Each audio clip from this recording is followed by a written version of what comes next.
Assalamualaikum warahmatullahi wabarakatuh. Innal hamdalillah nahmaduhu wa nasta'inu wa nastaghfiruh wa na'udzubillahi min syururi anfusina wa min sayyiati a'malina may yahdihillahu fala mudhillalah wa may yudhlilhu fala hadiyalah.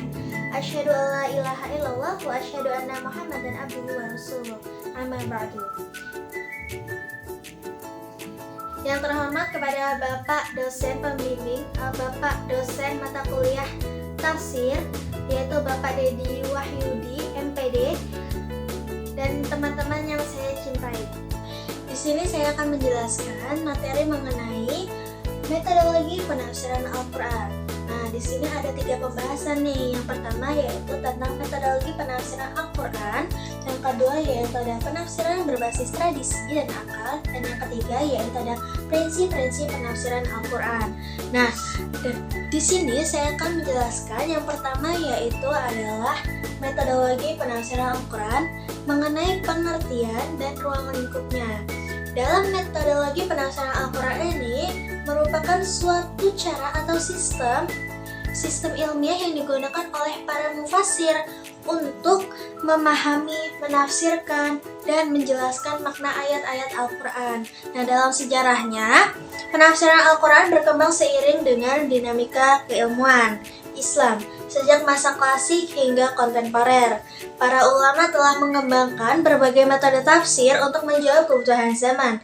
Tafsir bukan hanya sekadar membaca teks, melainkan proses intelektual yang membutuhkan perangkat metodologis agar pesan Al-Quran tetap relevan bagi kehidupan umat manusia. Nah, secara umumnya ini terdapat 4 metode utama dalam penafsiran Al-Quran. Yang pertama yaitu ada metode tahlili.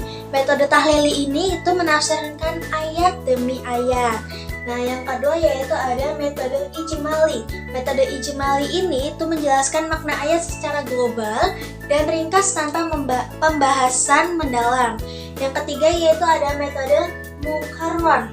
Nah, metode muqarron itu adalah metode perbandingan, di mana dengan menelaah dan membandingkan hasil tafsir dari musafir yang lain. Terus yang keempat yaitu ada metode maudhu'i. Nah, metode maudhu'i ini merupakan metode yang menghimpun ayat-ayat dengan tema tertentu lalu dianalisis secara menyeluruh untuk menemukan pesan universal dari tema tersebut. Yang kedua yaitu ada penafsiran berbasis tradisi dan akal. Nah, dalam dunia tafsir ini ada 2 pendekatan nih yang digunakan, ya, 2 pendekatan utama yang sering digunakan oleh para ulama. Yang pertama yaitu ada penafsiran tafsir bil al-ma'thur atau penafsiran berbasis tradisi, dan penafsiran tafsir bil arwa'i atau penafsiran berbasis akal. Yang pertama saya akan menjelaskan tentang tafsir bil al-ma'thur atau yang tafsir menggunakan akal. Tafsir bil ma'thur itu merupakan penafsiran yang berasal dari riwayat yang sahih. Di antaranya yaitu penjelasan ayat dengan ayat lain dalam Al-Quran, penjelasan hadis Nabi Shallallahu Alaihi Wasallam, dan dari pendapat para sahabat dan tabi'in. Metode ini sangat menjaga keaslian makna ayat agar tetap sesuai dengan pemahaman generasi awal Islam. Yang kedua yaitu saya akan membahas tentang tafsir bil al-ra'i atau tafsir yang menggunakan akal.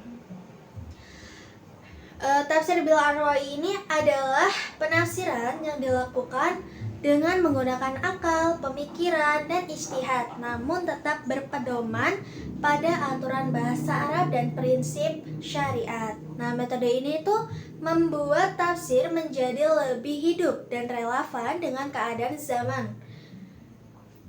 Dari keduanya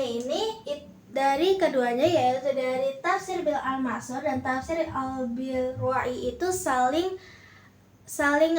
tidak saling bertentangan tapi saling melengkapi.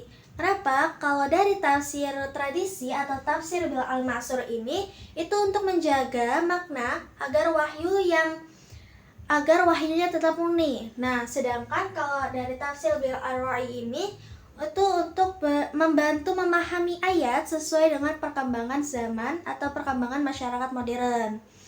Nah, yang ketiga yaitu ada penjelasan mengenai prinsip penafsiran Al-Quran. Kenapa harus adanya prinsip? Prinsip dalam menafsirkan Al-Quran itu agar penafsiran Al-Quran tetap benar dan tidak menyimpang. Para ulama membuat pedoman atau prinsip-prinsip dasar dalam menafsirkan ayat. Tujuannya agar seorang mufasir itu tidak menafsirkan ayat sesuai dengan keinginan pribadinya, tapi berdasarkan aturan yang sudah ditetapkan dalam ilmu tafsir. Berikut ada beberapa prinsip penafsiran, prinsip penting yang akan saya bahas, yaitu yang pertama itu ada sesuai dengan kaidah bahasa Arab. Nah, kenapa? Karena Al-Quran itu kan diturunkan dalam berbahasa Arab. Maka penafsir itu harus paham tata bahasa agar tidak salah makna. Yang kedua yaitu penafsiran Al-Quran dengan Al-Quran. Maksudnya jika ada ayat yang belum jelas, itu bisa kita lihat lagi dalam ayat yang lain, seperti itu. Terus yang kedua yaitu berpedoman pada hadis Nabi. Kenapa? Karena Nabi adalah penjelas wahyu. Maka hadis yang menjadi sumber tafsir yang sangat penting. Hadis itu kan berasal dari Nabi. Jadi hadis itu sangat membantu penafsir dalam menafsirkan ayat-ayat Al-Qur'annya itu. Keempat yaitu memahami sebab turunnya ayat atau asbabun nuzul. Itu untuk membantu mufasir untuk mengetahui konteks sejarah turunnya ayat dan membantu memahami makna sebenarnya. Yang kelima, tidak bertentangan dengan akidah dan syariat Islam. Akidah dan syariat Islam. Yang keenam yaitu menjaga objektivitas dan adab ilmiah. Maksudnya penafsir ini harus jujur, terus tidak boleh menafsirkan sesuai hawa nafsu atau kepribadian untuk pribadi, untuk dirinya sendiri gitu, untuk menafsirkan untuk dirinya, kepentingan dirinya sendiri. Nah, yang ketujuh, yang terakhir itu mempertimbangkan kondisi masyarakat dan tujuan syariat, atau yang bisa disebut maqasid al-syariah. Nah, maksudnya itu tafsir harus bisa diterapkan dalam kehidupan nyata agar ajaran Al-Quran tetap hidup dan relevan. Jadi kesimpulannya adalah metodologi penafsiran Al-Quran adalah cara atau langkah ilmiah yang digunakan untuk memahami makna ayat-ayat Al-Quran dengan benar dan sesuai tujuan diturunkannya wahyu.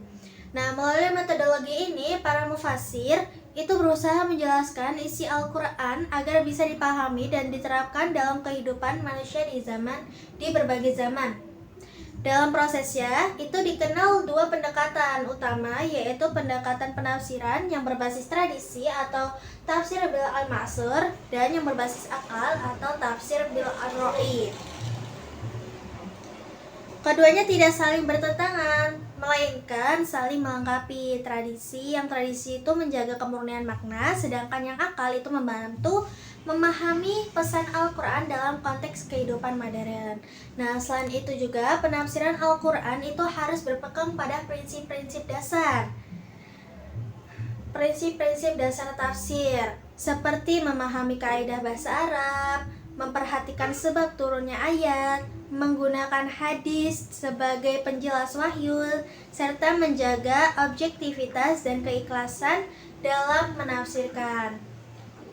Mungkin sekian dari materi yang dapat saya sampaikan. Saya akhiri. Wassalamualaikum warahmatullahi wabarakatuh.